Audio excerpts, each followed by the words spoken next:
rabi'ul awwal hijirar ma'aiki alaihi salatu wassalam shekara ta 1442.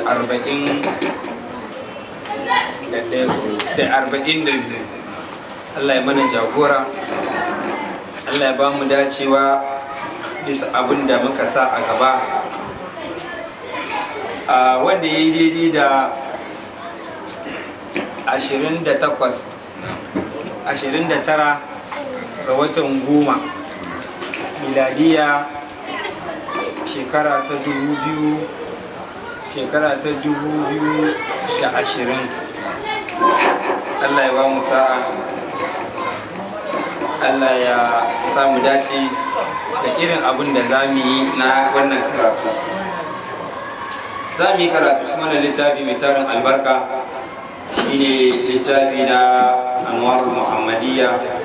wanda littafi ne na Shehu Isa bin Nabahani, wanda wannan littafi ne mai albarka, littafi ne da ya kunsa tarihin manzala sallallahu alaihi wasallama, shama'il ɗinsa gabaki ɗaya, da abin da ya shafi ainihin gazawat da ainihin sariya wanda annabi sallallahu alaihi wasallama ya aiki ainihin sahabbai suka yi. A karatunmu na jiya mun kwana cikin mazaje waɗanda suka yi imani da annabi sallallahu alaihi wasallama, suka yi imani da Allah a farko bayan sayyidina Abubakar, a cikin maza, mata bayan sayyidatina Khadija. Waɗannan su biyu ne, ɗaya daga cikin mata, ɗaya daga cikin maza. Daga cikin yara ƙanana waɗanda ba su kai girman sayyidina Abubakar ba shine sayyidi Ali. A cikin ainihin mawal wanda suke bararru yantattu na bayi shine Zaid bin Haris. A cikin waɗanda bayi ne lokacin ba yanta ba shine ainihin Bilal. Amma duka daga baya ƙashin musuluntar da sayyidina Abubakar ya miƙa wuya ga annabi sallallahu alaihi wasallama, an samu mazaje da dama waɗanda waɗannan mazaje su sun yi imani da Allah, sun yi imani da manzo Allah sallallahu alaihi wasallama bayan sayyidina Abubakar. Sa'annan muka shiga ainihin magana, yanzu za a shiga akan ainihin bayan sayyidina Khadija. A cikin mata kuma bayan sayyidina Khadija, waɗanda mata ne suka yi imani da annabi sallallahu alaihi wasallama, suka yi yadda da Allah, shine a nan baya jiya mun kwana akan ainihin mazaje da suka yi imani da annabi sallallahu alaihi wasallama bayan ainihin sayyidina Abubakar. A cikin mata waɗanda suka yi imani da ainihin manzo Allah sallallahu alaihi wasallam bayan sayyidatina Khadija, awwalu imra'atin aslamat, farkon matar da ta musulunta ba'da Khadijata, bayan nana Khadija, ita ce ummu fadli zaujatu Abbas, zauju Abbas, matar ainihin sayyidina Abbas. Bayan ainihin sayyidina Khadija ta yi imani da annabi, ta yi imani da ubangiji, amma ta ba wanda ya yi sai ainihin fadalu, ita wannan ummu fadal, matar sayyidina Abbas. Wa Asma'u binta Abi Bakar, akwai kuma bayanta sai Asma'u binta Abubakar, yar uwar nana Aisha. Waɗannan su suna daga cikin mata bayan sayyidina Khadija waɗanda suka yi imani da annabi sallallahu alaihi wasallama. Bayan su kuwa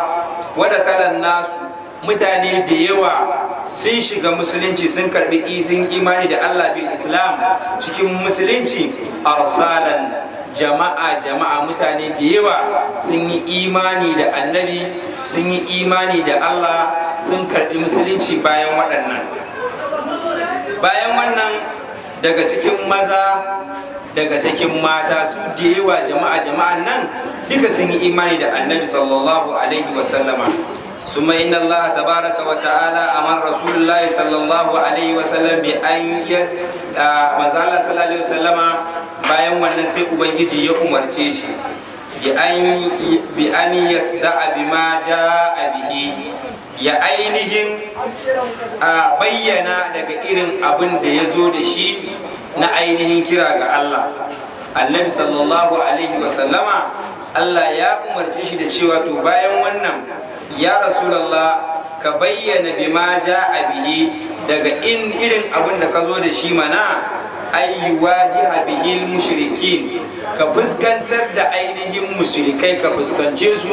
wajen nuna musu cewa su yi imani da Allah, su yi imani da ainihin annabi Muhammad sallallahu alaihi wasallama.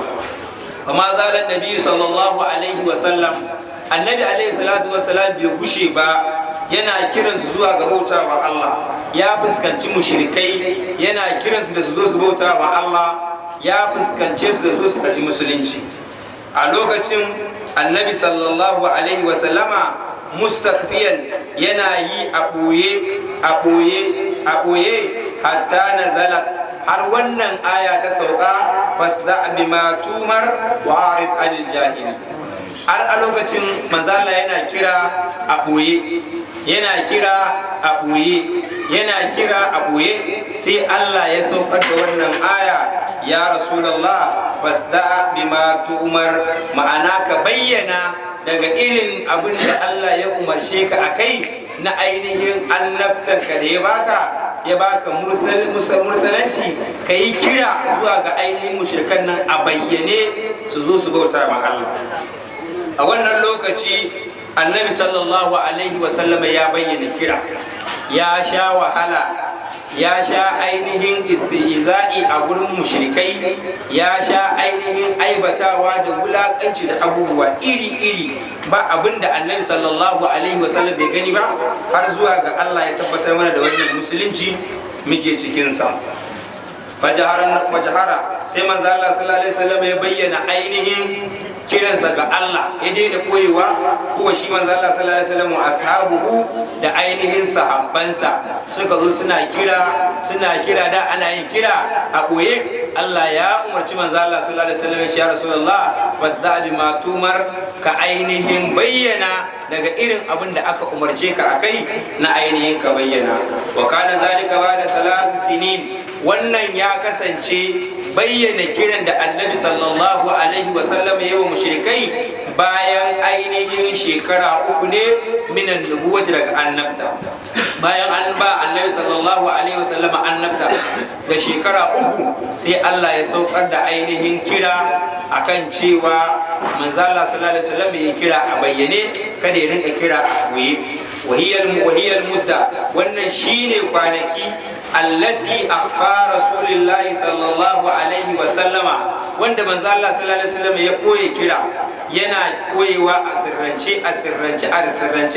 bayan shekara 3 sai annabi sallallahu alaihi wasallam ya bayyana. Fa amruhu biha, annabi sallallahu alaihi wasallam Allah ya umarce shi cikin bayyanawa ila an amarahu Allah ta'ala, Allah ya umarci manzo Allah da ya ainihin kira lokacin na aboye har zuwa lokacin da Allah ya umarce shi kuma ya kira a bayyane, ai izharihi, bayyana kiran wannan kiran da zai yi. Fanada qaumahu, sai mutanensa suke rinka kira, suna ainihin kira. Manzo Allah sallallahu alaihi wasallam fanada qaumahu, ya kira mutanensa zuwa ga su bauta wa Allah, yana kiransu su zo su yi islama, su karbi musulunci. Ma'ana banada qaumuhu bil islam, ya kiraye mutanensa da zo su ainihin bauta wa Allah, su karbi musulunci. Wa sada'a bihi, ya kuma bayyana musu irin abin da ya bayyana musu, kama amarahu Allah ta'ala, kamar yadda Allah ya umarce shi cewa ya bayyana musu. Walam yabqut minhu, waɗannan jama'a manzo Allah sallallahu alaihi wasallam mutanen ba su ainihin nisanta ga manzo Allah sallallahu alaihi wasallam ba su ainihin kuma bashi baya ba, har sai da lokacin da manzon Allah sallallahu alaihi wasallama ya fara kiransu cewa manzo Allah sallallahu alaihi wasallam hatta zakara alihatahum, har sai da Allah annabi sallallahu alaihi wasallam ya ambaci allolinsu, yana cewa waɗannan allolin naku gumaka ne, ba su cancanci abota musu ba, Allah ne ya cancanci abota masa. Daga lokacin da suka ji manzo Allah sallallahu alaihi wasallam ya fara ainihin ambatan gumakansu, wa abaha ya fara aibata kuma kansu a wannan lokacin fa ajma'u sai dukan suka haɗu waɗannan mushrikai suka haɗu ala khilafihi a bisa saba wa manzo Allah sallallahu alaihi wa sallama wa adawatihi da nuna masa kiyayya saboda irin kiran da yake yi musu su zo su bauta ma Allah da kuma ambatan wannan allolinsu da ya rinka yi ina cewa waɗannan ba su suka cancanci abota ba Allah makaɗaicin sarki shine ya cancanci abota masa a lokacin da suka ga manzo Allah sallallahu alaihi wasallam ya fara yin wannan sai suka haɗu suka bayyana manzo Allah irin adawarsu illa man asama Allahu minhum sai wannan da Allah ya tsare da imani a cikin su waɗanda ba su ainihin karɓan imani ga manzo Allah sallallahu alaihi wasallam ba irin su sai na Abakar da sauransu sai iya wanda Allah ya kiyaye waɗanda Allah ya kiyaye su ne kadai ba su kasance suna adawa da manzo Allah sallallahu alaihi wasallama bil islam da ainihin musulunci ba wa hadiba alaihi ammuhu a lokacin sai shi ammin manzo Allah sallallahu alaihi wasallama Abu Talib sai ya ainihin tsaya akan manzo Allah yana taimakon manzon Allah yana hana wa mana'ahu minhum yana hana su da su ainihin cuci manzo Allah sallallahu alaihi wasallam ya tsaya ya kare annabi wa qama dunahu a lokacin ya tsaya ainihin a bayan manzo Allah sallallahu alaihi wasallama fashtadda al-amr lokacin da al'amarin nan ya tsananta a lokacin shikenan sai ainihin kai ya rarrabu da kai ya rabu wa azhara ba'dhum li ba'din adawata shashi da shashi sai suka fara bayyana ainihin irin kiyayyansu wa naza marrat a lokacin suka ainihin suka taru suka haɗu domin menene domin su ainihin suka haɗu domin su ainihin haɗa bakinsu wajen ainihin cutar da manzon Allah sallallahu alaihi wasallama suka haɗa kawukansu shine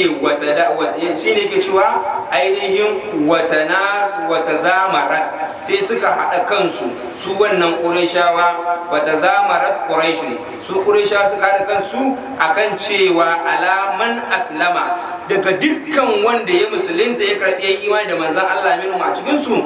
yu'azzibuhum su azabtar da shi wa yaqtulu